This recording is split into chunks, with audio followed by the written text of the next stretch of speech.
The number of Vermonters struggling with homelessness has nearly tripled since 2020. According to the U.S. Department of Housing and Urban Development, it is the biggest percentage increase in the country. ABC 22's Mike Hoey looks at work taking place in Montpelier tonight to address this problem. Mike? Well, Lauren, you might remember that a consulting firm presented study findings last month of Montpelier's housing needs and possible remedies. Tonight, city councilors looked into just what Montpelier has the power to do. The study recommendations include street outreach to reduce stigma surrounding struggles with housing and a centralized housing hub offering not just shelter but support services.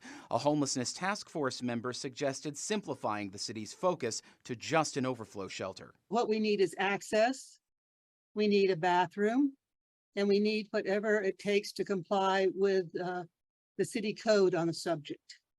So to expand it further than that, I don't think is relevant.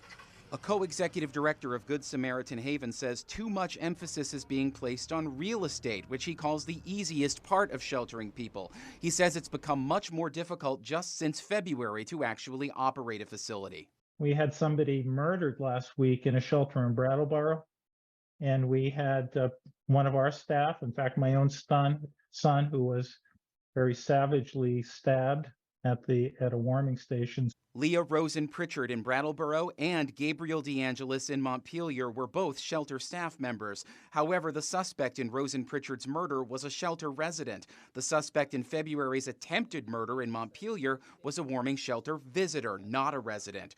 Rick DeAngelis said the capital city will need to meet certain conditions for Good Sam to operate a shelter. It's going to have to be done in a way that we feel is safe, and in a facility that we feel is an appropriate facility.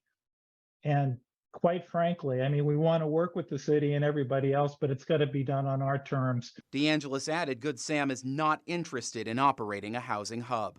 We're not convinced that providers are going to come. We're not convinced that the public is going to come, quite frankly. And we do think the most critical part is the shelter and a robust street outreach program. Now, you mentioned HUD earlier, Lauren. They also say Vermont does the best job of any U.S. state of providing shelter, with the Green Mountain State helping put a roof over the heads of 98% of people experiencing homelessness. Live in the studio tonight, Mike Hoey, ABC 22 News.